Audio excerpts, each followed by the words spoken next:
আসসালামু আলাইকুম, আশা করি সবাই ভালো আছেন। ৩ দিন আগে আপনাদেরকে দেখিয়েছিলাম যে এই মাসে আমার কবুতর কি পরিমাণ ডিম দিয়েছিল। আর এই ৩ দিনের ব্যবধানে এখানে এতগুলো বাচ্চা ফুটবে এটা কখনো ভাবতেও পারিনি। আর ২ থেকে ৩ দিনে বাচ্চা যে এত বড় হয় এটাও কখনো ভাবতে পারিনি। পুরো ভিডিওটা দেখলে বুঝতে পারবেন যে কবুতর কত তাড়াতাড়ি বাচ্চা দেয়। আজকে ১ম এ কবুতরগুলোকে খাবার দিয়ে নেব, তো আজকে এখানে একটা নতুন খাবার যোগ করেছি। মানে নতুন খাবার হিসেবে এখানে আজকে একটু ভুট্টা আমি মানে কবুতরগুলোকে দিয়েছি। তো এর আগে আপনারা অনেকেই জানেন যে আমি আমার কবুতরগুলোকে কোন খাবার দেই। তো সাধারণত মানে ধান, গম, সরিষা এই ৩ টা খাবার আমি আমার কবুতরগুলোর জন্য ব্যবহার করে থাকি।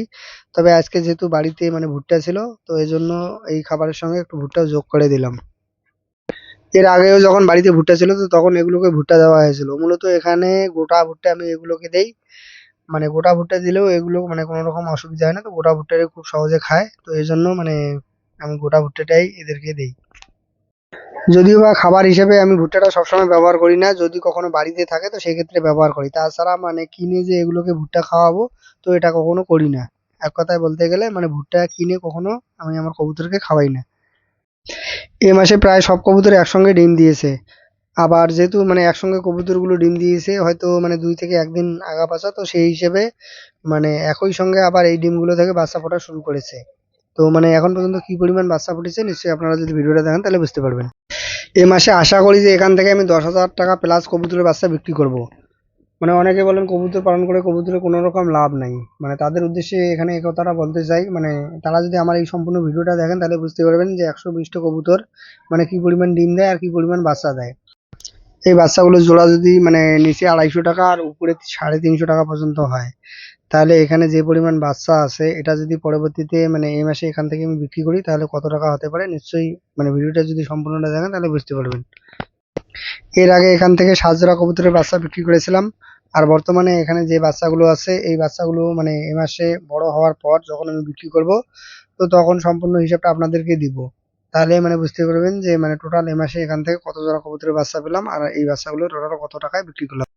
যে ৭ জোড়া বাচ্চা এর আগে বিক্রি করেছিলাম তো সেটা বিক্রি করে পেয়েছিলাম ২,০২০ টাকা। তো ১০,০০০ টাকা সমান করতে হলে তো মোটামুটি এখানে আরো আমার ৮,০০০ টাকার কবুতরের বাচ্চা বিক্রি করতে হবে। তবে উপরওয়ালা যদি সবকিছু ঠিকঠাক রাখে, বর্তমানে এখানে যে পরিমাণ ডিম আর বাচ্চা আছে, আশা করা যায় যে এই মাসে এখান থেকে ১০,০০০ টাকার কবুতরের বাচ্চা বিক্রি করতে পারবো। খরচের কথা যদি বলি তো এই মাসে একটু খরচ কম হবে। আর এটা এই জন্যই কম হবে, মানে আপনারা জানেন যে আমি আমার এই কবুতরগুলোকে ছেড়ে পালন করি। আর এটা যেহেতু ধানের সিজন, ধান অলরেডি কাটা হয়ে গেছে, তো এখন আমার এই কবুতরগুলো বাইরে খাবে, তো এতে আমার খরচ অনেকটাই কমবে। অনেকে অনেক কিছু বলবে, তো তাদের কথায় মানে কান দিয়ে কোনো রকম লাভ নেই। মানে যারা দীর্ঘদিন ধরে আমার এই ভিডিওগুলো দেখেন তারা তো অবশ্যই জানেন যে আমার এই কবুতরগুলো কি পরিমাণ বাচ্চা দিয়ে থাকে বা এই বাচ্চাগুলো কত করে বিক্রি করি আর মার্কেটে চাহিদা কেমন। যারা আমার ভিডিওগুলো নিয়মিত দেখেন তারা তো অবশ্যই জানেন। যেহেতু মানে নিয়মিত আপনাদেরকে ভিডিওর মাধ্যমে দেখাই, তো এই জন্যই যারা দীর্ঘদিন ধরে আমার এই ভিডিওগুলো দেখেন তারা অবশ্যই জানেন। আর এটা এই জন্যই দেখাই যে ১২০ টা কবুতর পালন করে তো এখান থেকে মানে কত জোড়া বাচ্চা পাওয়া যায় এটা হয়তো অনেকেই জানেন না। ১২০ টা কবুতরের খাবার খরচ কত টাকা মাসে লাগতে পারে তো এসব ধারণা দেওয়ার জন্য আমি নিয়মিত ভিডিওগুলো বানাই। আমার বাড়ি হচ্ছে পশ্চিমবঙ্গের কুচবিহার ডিস্ট্রিক্টে। আমাদের এখানে যে খাবারের দামটা তো সেই দামটা ধরে এখানে আমি হিসাবটা করি। আর অনেকেই আছেন যে আমার ভিডিওগুলো বাংলাদেশ থেকে দেখে থাকেন।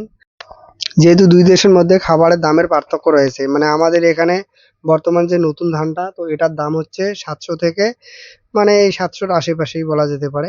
আর গম হচ্ছে মোটামুটি ৪০ টাকা কেজি। মানে সেই হিসেবে মানে ১৬০০ টাকা। আর সরিষা হচ্ছে ৬৫ থেকে ৭০ টাকা কেজি। তো আপনাদের এদিকে মানে এই জিনিসগুলোর দাম কি রকম তো এটা দেখে মানে হিসাবটা করবেন। তো সেই হিসেবে এখানে আমার প্রতি মাসে ২ থেকে ২,৫০০ টাকার মতো খাবার খরচ লাগে। আমার জানা মতে যেহেতু এগুলো আমি দীর্ঘদিন ধরে পালন করতেছি, এটা আমি এই দীর্ঘদিন ধরে পালন করার ফলে যেটা বুঝলাম যে কবুতর পালনে কবুতরের লাভ আছে। কবুতর কিন্তু এখানে আমি একবারেই লাগিয়েছি আর ঘরটাও কিন্তু আমি এখানে একবারেই বানিয়েছি।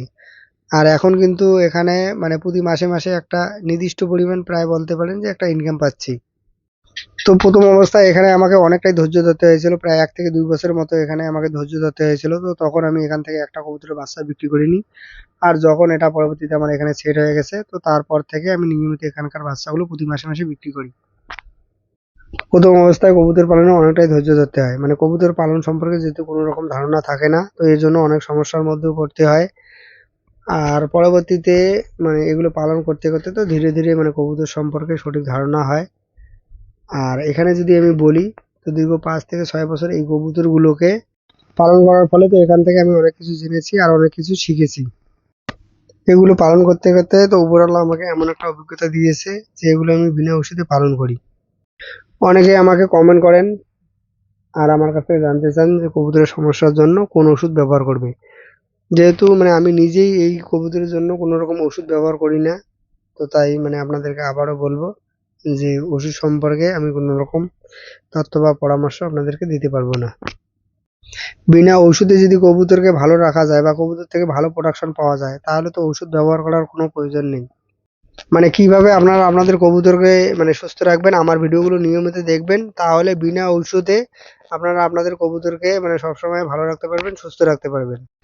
মানে আমি কিভাবে এই ঘরটা বানিয়েছি বা কবুতরগুলোকে কিভাবে পালন করি, তো সেম ভাবে যদি আপনারা আপনাদের কবুতরগুলো পালন করেন, তাহলে বিনা চিকিৎসায় বিনা ওষুধে আপনারা আপনাদের কবুতরকে সুস্থ রাখতে পারেন।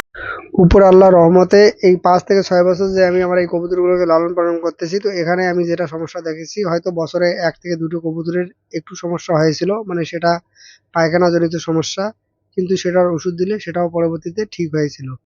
একজন ভাই এর আগের ভিডিওতে কমেন্ট করেছিল যে তার কবুতরের ঘাটালজনিত সমস্যা, ঘাটালজনিত সমস্যা হোক বা অন্য কোনো সমস্যা হোক, এই সমস্যা বা কবুতরের অসুখ-বিসুখ হয় সাধারণত বাসস্থান যদি ঠিকঠাক না হয়, সুন্দর যদি বাসস্থান এগুলোকে দেওয়া যায় বা সুন্দরভাবে যদি এই কবুতরগুলোকে পালন করা যায়, তাহলে কবুতরের অসুখ-বিসুখ হবে না। যেটা আমি এই দীর্ঘদিন ধরে এই কবুতরগুলোকে পালন করে আসার ফলে বুঝতেছি। কবুতরের যদি ঘরটা ঠিকঠাক হয়, কবুতরের ঘর যদি পরিষ্কার পরিচ্ছন্ন হয় বা খুব সহজে যদি কবুতর ঘরে আলো বাতাস প্রবেশ করতে পারে বা যদি নোংরা দুর্গন্ধ কবুতর ঘরে না জন্মায়, তাহলে খুব সহজেই কবুতর ভালো থাকবে, সুস্থ থাকবে আর কবুতর থেকে ভালো প্রোডাকশন পাওয়া যাবে। কবুতরের ঘর যদি ভিজে স্যাঁতসেঁতে হয় বা কবুতরের বাসস্থানে যদি পানি ঢোকে, তাহলে সেখানে মল ভিজবে আর এই মল থেকে কবুতরের রানীক্ষেত, আর এই রানীক্ষেত হলে কবুতর শেষ। তো এইসব বিষয়ে সচেতন থাকতে হবে। এসব বিষয়ে যদি মেনে কবুতরগুলো পালন করা যায়, তো কবুতর ভালো থাকবে, সুস্থ থাকবে আর এগুলোকে বিনা ওষুধে বিনা চিকিৎসায় তো ভালো রাখা যাবে। আর যে ভাই এই ঘাটাল সমস্যার জন্য আমাকে এসএমএস করেছে, তো সেই ভাইকে বলবো ঘাটালের জন্য তো অ্যামোক্সিসিলিন যে অ্যান্টিবায়োটিক আছে সেটা দিবেন, আর সেই সাথে যদি কোনো রকম অন্য রোগের সিমটম থাকে, যদি জ্বর বা যদি পায়খানা থাকে, তো সেই হিসেবে জ্বর বা পায়খানার ডোজ এটাকে দিবেন। তো নিশ্চয়ই আপনাদেরকে আজকে এখানকার বাচ্চাগুলো দেখে অনেকটাই ভালো লেগেছে। তো এখন চলে যাব পাশের ঘরে, সেখানেও আমার একজোড়া নতুন কবুতর বাচ্চা দিয়েছে। তো এর আগের দিন আপনাদেরকে দেখিয়েছিলাম, দুটো ডিমের মধ্যে একটা ডিম থেকে বাচ্চা ফুটতে শুরু করেছিল, যেটা এর আগে আপনাদেরকে দেখিয়েছিলাম। আর এই ২ দিনে দেখুন কতটা বড় হয়েছে। আজকে এ পর্যন্ত। ভালো থাকুন, সুস্থ থাকুন। আসসালামু আলাইকুম।